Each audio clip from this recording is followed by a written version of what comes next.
Bonjour à vous tous. Au travers des paroles que nous allons lire dans cette publication, cela va nous permettre en réalité d'avoir plus d'assurance. Cette promesse que Dieu nous a faite, à nous qui avons placé notre confiance en Jésus-Christ, qui est le don du Saint-Esprit. Et avant de commencer, j'aimerais poser une plateforme afin de bien comprendre cet enseignement. Et pour cela, nous aurons besoin de lire ce qui est exprimé par Jésus-Christ et qui se trouve dans l'évangile de Jean, chapitre 16, et dans les versets 5 et 6, qui nous dit ceci. « Mais maintenant, le moment est venu pour moi de retourner auprès de celui qui m'a envoyé. Et aucun de vous ne me demande où je vais. Pourtant, à cause de ce que je vous ai dit, la tristesse a envahi vos cœurs. » En fait, nous voyons au travers de ces paroles que Jésus-Christ a voulu encourager ses disciples, et cela venait de ce qu'ils n'allaient plus bientôt le voir. Et pour les préparer à son départ, il leur explique qu'il va retourner auprès de son Père, et qu'il ne reviendra plus avant ce retour sur les nuées, lorsqu'il viendra chercher son Église.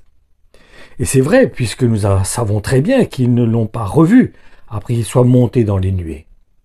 Mais nous allons voir, au travers des versets qui vont suivre, qu'il voulait surtout les rassurer, en leur expliquant qu'il ne les laisserait pas seuls. Et pour cela, il allait envoyer la personne du Saint-Esprit en eux. Il allait habiter en eux. Et l'annonce qu'il leur a faite aurait dû les emmener à se réjouir, car c'est lui qui allait achever l'œuvre que Jésus-Christ avait commencée. Donc, comme je l'ai déjà dit, il voulait les rassurer en leur faisant comprendre que le Saint-Esprit allait les représenter. Et pour confirmer ce que je vous explique, je vous encourage à lire ce qui était enseigné par l'apôtre Paul dans la lettre qu'il a écrite aux Colossiens, au chapitre 1 et dans le verset 27, qui nous dit ceci.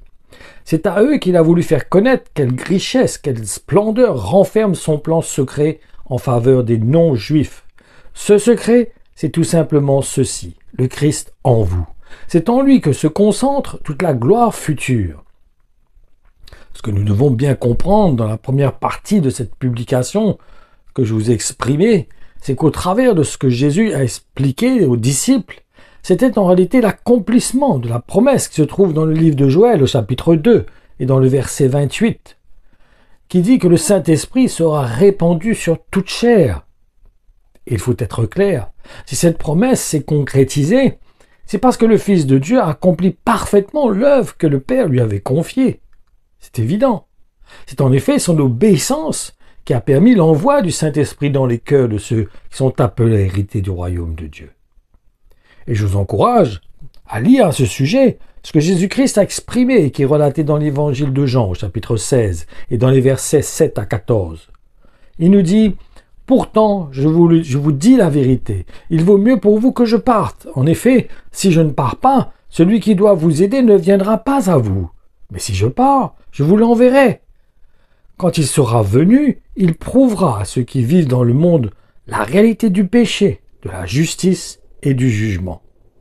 Il leur fera d'abord prendre conscience de leur péché, qui consiste à refuser de croire en moi.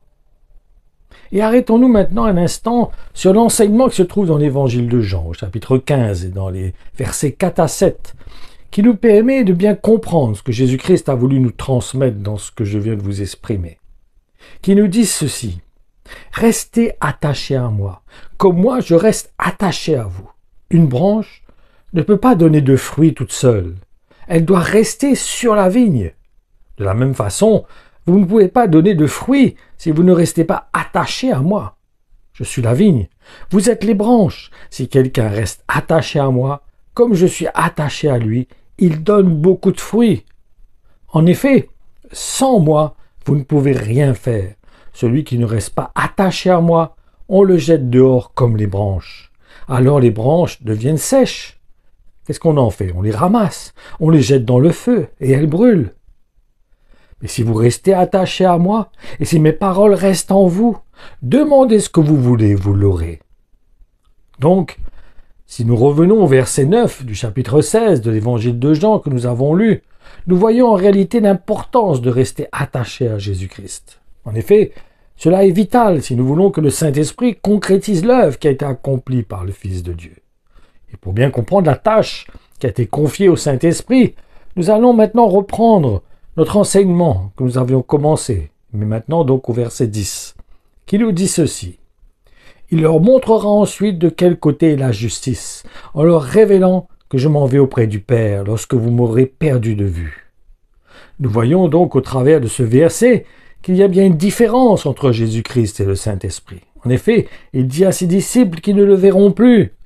Du reste, c'est ce qu'il a aussi communiqué dans l'évangile de Matthieu au chapitre 23 et dans le verset 39, où il dit ceci. « Car je vous le dis, vous ne me verrez plus désormais, jusqu'à ce que vous disiez « Béni soit celui qui vient au nom du Seigneur ». Il faut bien comprendre cette parole, car il est question en réalité du témoignage de la personne de Jésus-Christ qui sera rendu par les disciples lorsqu'ils allaient commencer à évangéliser. C'est en effet ce que nous pouvons constater en lisant ce qui est exprimé dans l'évangile de Matthieu au chapitre 10 et dans les versets 14 et 15. Ils nous disent ceci. « Lorsqu'on ne vous recevra pas et qu'on n'écoutera pas vos paroles, sortez de cette maison ou de cette ville et secouez la poussière de vos pieds. Je vous le dis en vérité, au jour du jugement, le pays de Sodome et de Gomorrhe sera traité moins rigoureusement que cette ville-là. » Reprenons maintenant notre lecture où nous l'avons laissée, en lisant donc le verset 11 du chapitre 16 dans l'évangile de Jean.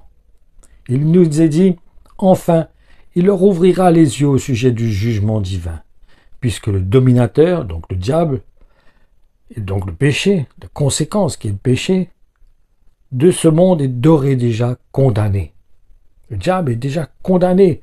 La lumière est mise, les ténèbres sont mises à la lumière. Il a été découvert, ses œuvres ont été découvertes. Et donc dans ce verset, Jésus-Christ explique à ses disciples qu'il y a un abîme entre la lumière et les ténèbres, et que personne n'aura d'excuse s'il veut rester au milieu des ténèbres. Et cela vient justement de ce que Dieu a mis tout en œuvre pour nous permettre de sortir des ténèbres. Et je vous encourage à continuer la lecture que nous avions commencée, en la reprenant donc au verset 12, et nous allons lire jusqu'au verset 14, qui nous dit « J'aurai encore beaucoup de choses à vous dire, mais elles seraient au-dessus de votre portée. Pour le moment, vous n'êtes pas en mesure de les comprendre.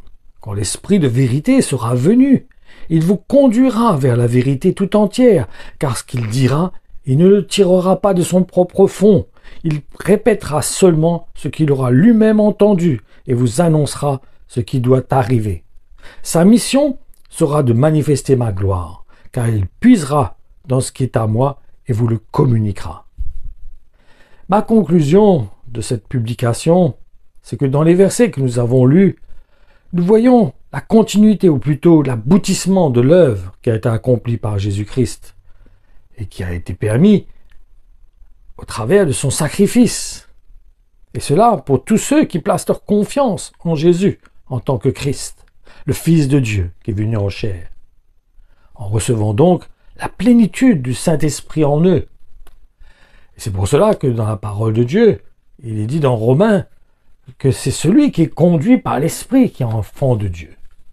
Quelqu'un qui est livré à lui-même, qui suit simplement les enseignements, n'est pas un enfant de Dieu. C'est quelqu'un c'est un bâtard, c'est quelqu'un qui n'a pas de lien sanguin, de lien de sang avec la famille. Il est là comme un esclave quelque part, il n'est pas libre. Mais quelqu'un qui a l'Esprit de Dieu en lui, qui est conduit par l'Esprit de Dieu, il a la nature de Dieu en lui. Il fait partie de la famille de Dieu. Il est un enfant de Dieu. C'est ça qui lui permet d'être appelé enfant de Dieu. Ce n'est pas simplement suivant les enseignements de Jésus-Christ qu'on devient enfant de Dieu. Mais c'est parce que nous recevons la nature de Dieu en nous. Nous recevons le Saint-Esprit en nous qui est saint. C'est pour ça que nous sommes appelés une nation sainte. Parce que nous avons cette sainteté en nous qui nous aide à marcher dans la sanctification, dans cette sainteté. Donc comprenons réellement la profondeur de cette parole. Je répète, ce n'est pas simplement le fait de suivre les enseignements de Jésus-Christ qui font de nous des enfants de Dieu, mais c'est parce que nous avons reçu le Saint-Esprit en nous, nous avons reçu la nature de Dieu en nous, et c'est cela qui nous permet d'être appelés enfants de Dieu. Donc comprenons cela et cherchons surtout à vivre cette nouvelle naissance à être conduits par l'Esprit que Dieu a fait habiter en nous. Et devenons un instrument pour l'Église de Christ, afin de l'aider à grandir à la stature de Jésus-Christ. Pas seulement au travers d'enseignements, mais comme disait l'apôtre Paul, je ne vous ai pas prêché par la sagesse, mais c'était une démonstration de l'Esprit. Ça la différence avec l'Église de Jésus-Christ. Ce n'est pas simplement une communication de connaissances,